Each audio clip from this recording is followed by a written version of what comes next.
Hi everyone, welcome to Phys 3500 Classical Mechanics. I'm your instructor, Dr. TJ Hammond.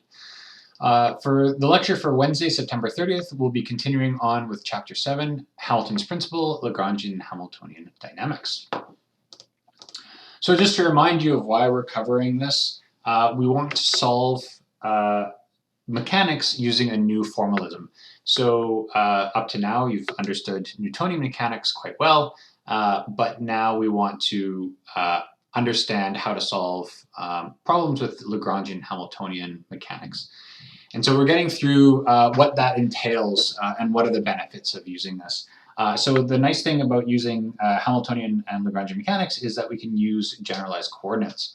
So as opposed to Newtonian mechanics where you were kind of stuck with either Cartesian coordinates or polar coordinates or something like that, we'll get into examples of using generalized coordinates where the coordinates don't have to be x, y, z or r, theta, phi, but can even be some weird value. They can be coordinates of energy, coordinates of length, like of length squared, or some other function.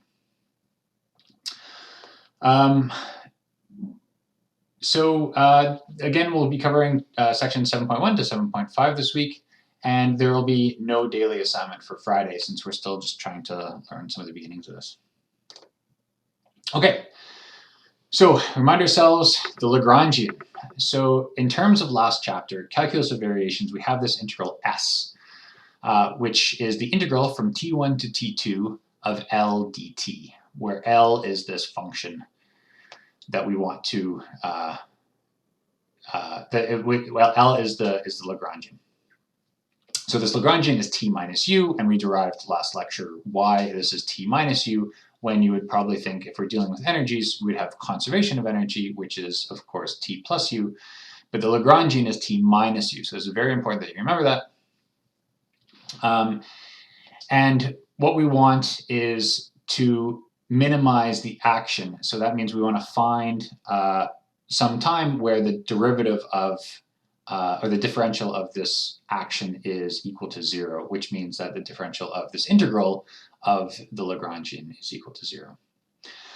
So we can just take our experience from last chapter where we understand the calculus of variations, and we know that we define this Lagrangian as t minus u, and you stick that into your function that you would have, and we use the Euler equation, and what we get is the Euler-Lagrange equation. And so if you remember what the function of this was from last chapter, instead of having this over a dependent variable x and an independent variable y and y prime, we instead have the dependent variable is t, and because these are mechanics problems, the dependent variable will always be t. The independent variable will always be t. Yes, the independent variable will always be t, but the dependent variable will always be q and q prime, where these are some coordinates that we have yet to decide on what they are. So we have d by dt of di L by di q dot minus di L by di q is equal to 0. And of course, because it's equal to 0, we saw that form with the minus sign, these two terms were switched, but it's equal to 0, so it doesn't matter. So this is the Euler-Lagrange equation. This is very important, and this is what we'll be dealing with for the next 3 or 4 weeks or so. So this lecture will be fairly short, or this YouTube video will be quite short, because we'll be dealing with a lot of examples. So these examples will actually be taking us to Friday's course even. So we'll be understanding how to get to Newton 2 for a particle in free space, starting from Lagrange's equation, or from the Euler-Lagrange equation. We'll also be covering simple harmonic motion. And as I said, we'll be covering generalized coordinates in this lecture. So when we derived the Lagrangian, we used these general coordinates q and q dot. And so you probably didn't understand why I was using q and q dot instead of Cartesian coordinates x, y, z, and then we could have just said, oh, x, y, z is anything. I kind of wanted to emphasize the point that these coordinates are whatever we want them to be. So we're just going to call them q and q dot, where, of course, q is our coordinate and q dot is the time derivative of that coordinate.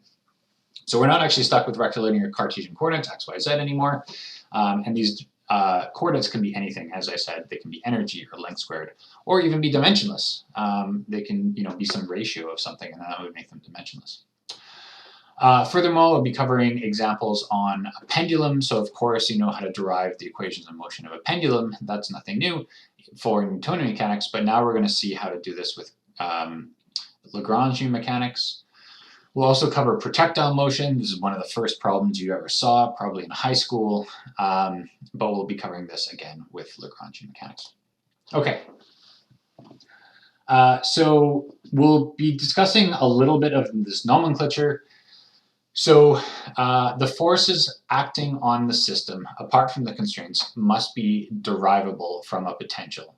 So remember that F is equal to the negative gradient of a potential. We need this force to be, we need this to be this relationship. So this was kind of our requirement when we looked at what the definition of conservative forces were. So we need this to be the case. Otherwise, these things, this doesn't work. We also have the equations of constraint must be relations that connect the coordinates. Okay, we'll be getting into examples of this, how that exactly works. And just if you end up reading some high-level textbooks on this stuff, constraints that contain time, so time-dependent constraints, are called holonomic. And if the constraints are time independent, they're called scleronomic.